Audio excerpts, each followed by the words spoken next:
Bir okur, bir kare. Yaşayan kütüphaneye hoş geldiniz. Hoş geldiniz. Bugün 9. Hariciye Koğuşu. Peyami Safa.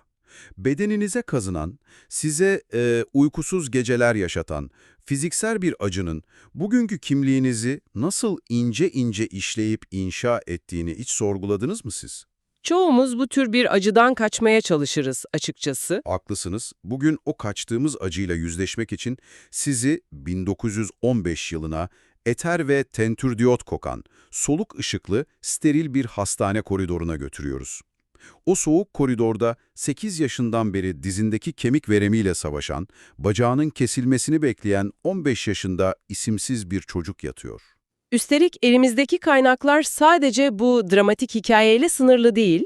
Dergi Park'taki çok derinlikli akademik makaleleri, çeşitli edebiyat platformlarındaki tahlilleri, dönemin hararetli kalem kavgalarını yansıtan tarihi belgelere harmanlayacağız bugün. Amacımız da tam olarak bu geniş literatürün içinden geçip, buzdağının o dondurucu, felsefi ve edebi kısmına inmek. Zira bu eser sadece bir hastalık öyküsü değil. Aslında bakarsanız 1930 yılında yayımlandığında edebiyatımızda kelimenin tam anlamıyla bir deprem etkisi yaratmıştır bu kitap. Erken Cumhuriyet dönemi romanları genellikle dış dünyaya, savaş sonrası toplumsal dönüşümlere odaklanırken, Bu roman rotasını aniden insanın o karanlık, labirent gibi bilinç altına çeviriyor. doğru, dış dünyadan ziyade iç dünyayı, ruhsal derinlikleri ve o sessiz psikolojik buhranları merkeze alan ilk gerçek tahlil romanlarından biri olarak tarihe geçmiştir. Ahmet Hamdi Tanpınar'ın bu kitap için sarf ettiği acının ve ısrabın yegane kitabı nitelemesi de satır aralarındaki o sarsıcı ağırlığın en net özetidir zaten. Romanın o sarsıcı atmosferine girmeden önce, hikayenin geçtiği zaman dilimini ve koşulları zihnimizde iyice canlandırmamız gerekiyor diye düşünüyorum. Tarihsel bağlam çok mühim burada. Olaylar Birinci Dünya Savaşı'nın tüm yıkıcılığıyla sürdüğü, imparatorluğun artık can çekiştiği 1915 yılının Haziran ve Temmuz ayları gibi çok dar ama inanılmaz boğucu bir zaman aralığında geçiyor. Çocuğun dünyası da ilk aşamada ev mekanıyla sınırlandırılmış durumda. Kahramanımız henüz 8 yaşındayken dizindeki mafsal tüberkülozu, bilinen adıyla kemik veremi illetiyle tanışır. 15 yaşına geldiğinde bu hastalık onu dış dünyadan, yaşıtlarından tamamen koparmıştır. İstanbul'un kenar mahallelerinden birinde kendisini sadece evladına adayan fedakar annesiyle yoksulluk içinde yaşadığı o loş ev, hani çaresizliğin fiziksel bir temsilidir adeta. Her gün bacağının kesilme ihtimaliyle yüzleşen bir çocuktan bahsediyoruz. Sokaktaki sağlıklı çocukların neşeli seslerini sadece pencerenin arkasından duyabilen bir gencin o ağır yalnızlığını tüm gerçekliğiyle kemiklerimizde hissediyoruz okurken. Doktorlar da bu boğucu ve ağır stresin çocuğun bedenini daha da hızlı çürüttüğünü fark ediyorlar. Ona bir nevi hava değişimi reçete ediyorlar çözüm olarak. Erenköy'de yaşayan uzak akrabaları Paşa'nın köşküne doğru bir umut yolculuğu başlıyor böylece. Çocuğun bu yoksul, rutubetli odadan çıkıp birdenbire o aristokratik huzurun, geniş bahçelerin ve renkli bir yanılsamanın içine düşmesi inanılmaz bir tezat yaratıyor zihnimde. Hele ki o köşkte kendisinden 4 yaş büyük Nüzhet var. Nüzet 19 yaşında, kumral saçları, ela gözleri, bitmek bilmeyen enerjisi ve yaşama sevinciyle adeta hayatın ta kendisini simgeler. Hastalıktan, acıdan bitkin düşmüş 15 yaşındaki bu isimsiz çocuk için Nüzhet sadece misafir olunan evin kızı değildir asla. Ulaşılamaz bir yaşam kaynağıdır aslında, değil mi? Açıkçası tam bir kurtuluş fantazisidir. Bahçede birlikte Fransızca romanlar okurlar, şakalaşırlar. Çocuğun iç dünyası burada Nüzet'e karşı filizlenen, saf, sessiz ve yoğun bir aşkla aydınlanır. Hastalığını, o kesilebilecek bacağının sızısını bir an olsun unutur. Masal maalesef çok kısa sürüyor ama. Köşkteki o kırılgan, adeta camdan yapılmış huzur, 35 yaşındaki Doktor Ragıp'ın sahneye çıkışıyla aniden paramparça oluyor. Ragıp karakteri romanın kilit noktalarından biridir. Uzun boylu, sarışın, son derece sağlıklı, batılı yaşam tarzını sindirmiş prestijli bir cerrah. Çatışma da tam bu noktada. Sınıfsal bir dayatmayla alevleniyor. Nüzhet'in annesi Mefaret Hanım, kızını bu zengin doktorla evlendirmek için amansız bir baskı kurmaya başlıyor. Mefaret Hanım'ın bu pragmatist tavrı isimsiz gencin iç dünyasında onarılmaz yaralar açar. Nüzhet'in zamanla annesinin bu sınıfsal baskısına boyun eğerek çocuktan uzaklaşması genci devasa bir psikolojik yıkıma sürükler. Beden ve ruh arasındaki o kopmaz bağ burada tüm şiddetiyle devreye giriyor sanırım. İnsan psikolojisi bedeni doğrudan etkiler. Yaşanan o ağır ruhsal çöküntü dizindeki hastalığın şiddetle nüksetmesine, aylardır uyuyan kemik sızısının bir yangın gibi bedeninde tekrar alevlenmesine yol açar. Burada araya girip Mefaret Hanım hakkındaki acımasız ya da pragmatist yargısına ufak bir şerh düşmek istiyorum ben. Ortada çökmekte olan, cephelerden her gün ölüm haberlerinin geldiği bir imparatorluk var. Dönemin tarihsel gerçekliği çok karanlık. Bir anne olarak kızının geleceğini 15 yaşında bacağı kesilmek üzere olan yoksul bir genç yerine 35 yaşındaki zengin, sağlıklı bir cerrahla garanti altına almak istemesi, o dönemin acımasız şartlarında rasyonel bir hayatta kalma güdüsü değil midir sizce? Haklı bir sosyolojik noktaya temas ediyorsunuz. Mefaret Hanım aslında sınıf kaygısı ve güvence arayışının savaş yıllarının getirdiği belirsizlik ortamındaki en temel refleksidir. O katı rasyonalite, çocuğun romantik ve hastalıklı dünyasına sertçe çarptığında ortaya çıkan kıvılcım, romanın asıl itici gücünü oluşturuyor. Çocuğun köşkteki o uçucu hayalleri Doktor Mithat'ın yönlendirmesiyle yattığı 9. Hariciye Koğuşu'nun soğuk duvarlarına çarparak tuzla buz olur. Bahçelerdeki masaldan eter kokulu bir cehenneme, kas katı klinik gerçekliğe sert bir düşüştür bu. Sayısız tıbbi tetkik, kemiklere saplanan korkunç ağrılar ve o dönemin ilkel ameliyat masaları devreye giriyor birbiri ardına. Finalde kahramanımız mecburen bıçak altına yatar, son andaki riskli müdahalelerle bacağı kesilmekten zar zor kurtulur. Fiziksel olarak bir zafer kazanmış, bedenini kurtarmış gibi görünse de, hastaneden taburcu olduğu gün dışarıdaki dünyasının tamamen çöktüğü gerçeğiyle yüzleşiyor. Köşkteki o kudretli paşa felç geçirerek yatağa mahkum olmuştur artık. Uğruna gizli gözyaşları döktüğü Nüzet ise, Doktor Ragıp ile evlenip çok uzaklara, Berlin'e gitmiş. Tüm bu enkazın ortasında bacağı kurtulmuş ama ruhu yaşlanmış gencimiz, koğuşta tuttuğu o sancılı notları hastanelerde okunmak için bir roman yapma kararlılığıyla ayağa kalkıyor. Yazar olma müjdesi ve yepyeni bir yaşam gayesiyle hastaneden ayrılır.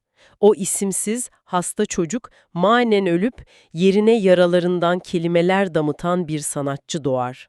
Bütün bu kusursuz klinik detayların, muayene odalarındaki gerilimin okura bu kadar sahici geçmesinin arkasında yatan asıl sebebini konuşmalıyız şimdi. Ortada kanlı canlı bir otobiyografik bellek var. Peyami Safa'nın bizzat kendi hayat öyküsü, çocukluk travmaları bu romanın omurgasıdır. Yazarın kendisi de 9 yaşından 17 yaşına kadar o dönemin yetersiz tıbbi şartlarında kemik tüberkülozuyla boğuşmuş, sağ kolunun kesilme tehlikesini iliklerine kadar hissetmiştir. O doktor diyaloglarının, ameliyat aletlerinin tasvirinin bu kadar gerçekçi olmasının sebebi de yazarın kendi hastalığının uzmanı haline gelmesi. Tıp kitaplarını bir hekim titizliğiyle okuyarak vücudundaki çürümeyi adım adım takip etmiş. Romandaki anlatan ben ile anlatılan ben arasında müthiş estetik bir çizgi bulunur. 30'lu yaşlarına yaklaşan olgun Peyami Safa, 15 yaşındaki çaresiz çocukluğunun elinden tutup ona edebi bir ölümsüzlük verir. Tarihsel bağlama baktığımızda kaynaklarımızda çok çarpıcı, tarafsızca incelememiz gereken edebi bir not bulunuyor. Kitabın 1930 yılındaki ilk baskısında İthaf sayfasında Kara Sevda ile notuyla dönemin yakın dostu Nazım Hikmet'e adandığını görüyoruz. Nazım Hikmet o dönem Resimli Ay dergisinde kaleme aldığı eleştiride bu romanı adeta göklere çıkarır. Kitabın basit bir fotoğraf realizmi olmadığını, aksine diyalektik bir realizm taşıdığını savunur. Kaleme aldığı yazıda, eğer acıyı ve neşeyi duyan kitleler okuma bilseydi, bu kitap milyonlarca satar diyerek eserin toplumsal ve edebi kudretini tasdik ediyor. Buradaki diyalektik realizm kavramını biraz açmamız yerinde olur. Nazım Hikmet'in kastettiği romanın sadece bir hastane odasını mekanik biçimde tasvir etmemesidir. Çocuğun içsel acısıyla dış dünyanın o acımasız gerçekliği sürekli birbiriyle çarpışır. Zenginlik ve fakirlik, umut ve umutsuzluk tezgahında dokunan çok boyutlu bir gerçeklik bu. Fakat asıl sarsıcı olan bu karşılıklı övgü dolu günlerin çok uzun sürmemesi. 1935'lere gelindiğinde Tan gazetesinde patlak veren siyasi kutuplaşmalar rüzgarın yönünü tamamen tersine çevirir. Nazım Hikmet'in Orhan Selim mahlasıyla yazdığı yazılar ve Peyami Safa'nın giderek keskinleşen anti-komünist tutumu bu iki dev ismi amansız bir kalem kavgasına sürükler. Gazete sütunlarında birbirlerine kahve gazino entelektüelleri diye seslendirdikleri Safa'nın Biraz Aydınlık serisiyle ağır ithamlarda bulunduğu o gerilimli polemikler edebiyat tarihine kazınıyor. Siyasi iklimin yarattığı bu kutuplaşma, dönemin aktörleri arasındaki kopuşu tüm çıplaklığıyla gözler önüne serer. Bizler bugün her iki yazarın da mirasını bağımsız değerleri içinde okuyarak bu çatışmaları yalnızca dönemin ruhunu yansıtan tarihsel bir vesika olarak değerlendiriyoruz.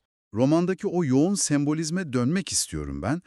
İsimsiz hasta çocuk karakteri sadece dosyasına bakılan tıbbi bir vaka olmanın çok ötesinde konumlanıyor, öyle değil mi? Kesin bir varoluşsal ıstırabı, toplumun kıyısına itilmeyi temsil eder. İsimsiz bırakılması da rastgele bir tercih değildir. O dönemin savaş yorgunu, yoksul, hastane koridorlarında bekleyen sessiz yığınlarının ortak portresidir. Hasta çocuğun bedenindeki o yavaş çöküş, zihninde olağanüstü bir uyanışa zemin hazırlıyor. Bunun tam karşısına konumlandırılan Doktor Ragıp figürü ise pozitivist bilimi, rasyonalizmi ve dönemin idealize edilen o steril batılı kimliğini simgeliyor. Dış görünüşü itibariyle kusursuzdur Ragıp. Zengindir, sağlıklıdır. Lakin iç dünyasına inildiğinde son derece basit, hastanın ruhuna zerre kadar temas edemeyen mekanik bir karakter olduğu anlaşılır. Doktor Ragıp karakterini günümüze uyarlarsak, bana günümüzün o bol filtreli, kusursuz görünen sosyal medya profillerini hatırlatıyor açıkçası. Dışarıdan bakıyorsunuz, mükemmel tatiller, bembeyaz dişler, pürüzsüz bir hayat. Dışarıdan kusursuz görünen ama içi boş bir vitrin. O şatafatlı kabuğun altına indiğinizde büyük bir anlam boşluğu buluyorsunuz. Ragıp'ın bembeyaz önlüğüyle koridorda süzülmesi, bugünün modern insanının o steril ama içi bomboş mükemmeliyetçiliğinin ta 1930'larda yazılmış kusursuz bir kopyası gibi hissettiriyor bana. Bu isabetli analoji, kitabın neden bir asır sonra bile güncelliğini koruduğunu çok iyi kanıtlıyor aslında bakarsanız. Diğer karakterler de benzer sosyolojik katmanları temsil eder. Nüzhet, masumiyet ile yozlaşma arasında bocalayan modernitenin araf figürüdür. Köşkte sürekli uyuklayan paşa da çökmekte olan, maziye sığınan hantal Osmanlı bürokrasisini imgeliyor. Literatürde Frederick Jameson'ın edebi metinleri analiz ederken kullandığı ulusal alegori kavramı tam burada karşımıza çıkar. Bireysel görünen karakter çatışmaları aslında koca bir ulusun politik yarılmalarını anlatan mikroskobik yansımalardır. Bütün bu karakterlerin ötesinde romanın öyle bir başrol oyuncusu var ki, okurken duvarlarının o buz gibi soğukluğunu adeta teninizde hissediyorsunuz. Hastane mekanı. Mekanın insan psikolojisini nasıl ezip dönüştürdüğü çok kritiktir. Hastanenin sadece tulalardan, demir karolalardan ibaret bir yapı olmadığını anlıyoruz. Başelard'ın o çok konuşulan negatif mekan fikri burada ne anlama geliyor biraz açalım isterseniz. Ev bizi şarj eden bir pilse, hastane enerjimizi emen devasa bir kara delik midir? Fransız düşünür Gaston Bachelard, mekan poetikasında ev kavramının insanı koruyan, dış dünyanın kaotik tehlikelerine karşı bir kalkan olarak tanımlar. Romanın başındaki o yoksul ev, tüm maddi sefaletine rağmen annenin varlığıyla koruyucu bir koza işlevi görüyor aslında. Oysa hastane koğuşu Bachelard'ın tanımıyla tam bir negatif mekandır. İnsanı yutan, kendi bedeninin çürüyen sınırlarına mahkum eden, klinik bir zindan, tam anlamıyla cezalandırıcı bir kapatılmışlık mekanıdır. Romandaki o çarpıcı duyusal tasvirler, 1915 yılının çaresiz tıp dünyasının acımasızlığını beynimize kazıyor. Dışarıda, sokaklarda sağlıklı insanların attığı o güçlü, özgür ayak sesleri var.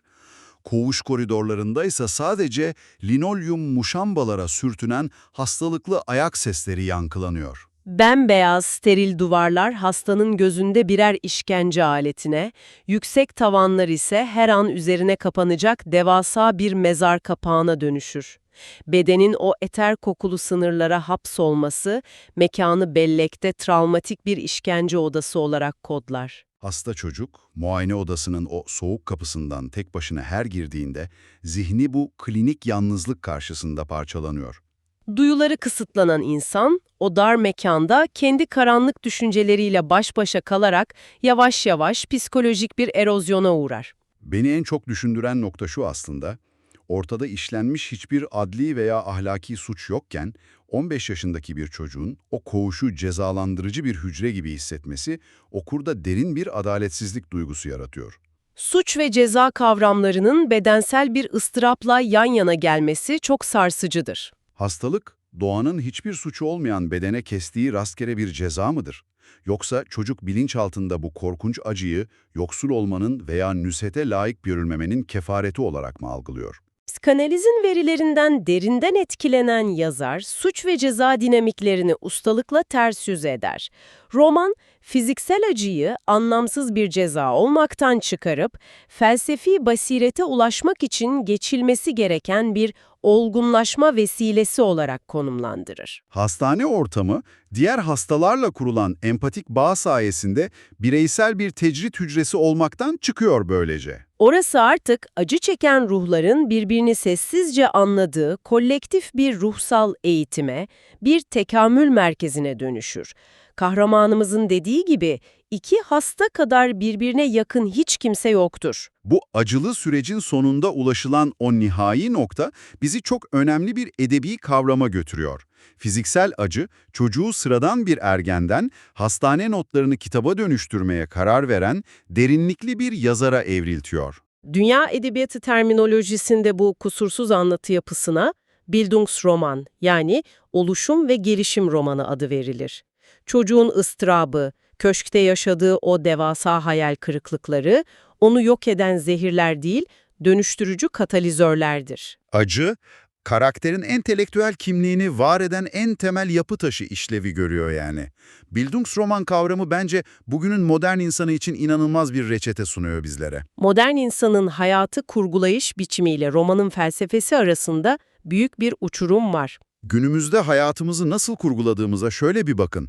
Teknolojik konforla çevriliyiz. En ufak bir rahatsızlıkta hemen bir ilaç yutuyoruz. Sosyal medya akışımızı sadece bizi mutlu eden içeriklerle filtreliyoruz. Hayatı tamamen pürüzsüz ve steril yaşama takıntısı bu. Peyami Safa ise bize o sterilizasyonun, o acıdan kaçışın aslında bizi sığlaştırdığını haykırıyor roman boyunca. Kendi acılarımızla yüzleşmekten, mecazi anlamda kendi koğuşumuzdan kaçarak kendi derin kimliğimizin inşa edilmesini ellerimizle engelliyoruz. Bu eserin yazılışının üzerinden koca bir asır geçmesine rağmen neden hala böylesine diri kalıp okunduğunu tam olarak bu sosyolojik okuma açıklar. Yazar inanılmaz cesur bir hamleyle insanın bilinçaltına, yeraltı dünyasına inmiştir. Ruh ve beden, sahte umut ve mutlak çaresizlik tezatlarını eşsiz bir dengeyle işlediği için eser zamansızlaşıyor. Dışarıdan bakıldığında kusursuz ve sağlıklı görünen Doktor Ragıp ve Nüzhet'in aslında kendi sığ dünyalarında esir olmaları inanılmaz ironik değil midir? Kesin bir yanılsamadır onların özgürlüğü. Buna karşılık bacağı sakat olan, sefalet içinde kıvranan isimsiz çocuğun ruhunu kelimelerle kurtararak asıl özgürlüğe ulaşması tesadüf olamaz. Gerçek sağlık, belki de hiçbir hastalığa yakalanmamış, dertsiz bir bedene sahip olmak değildir.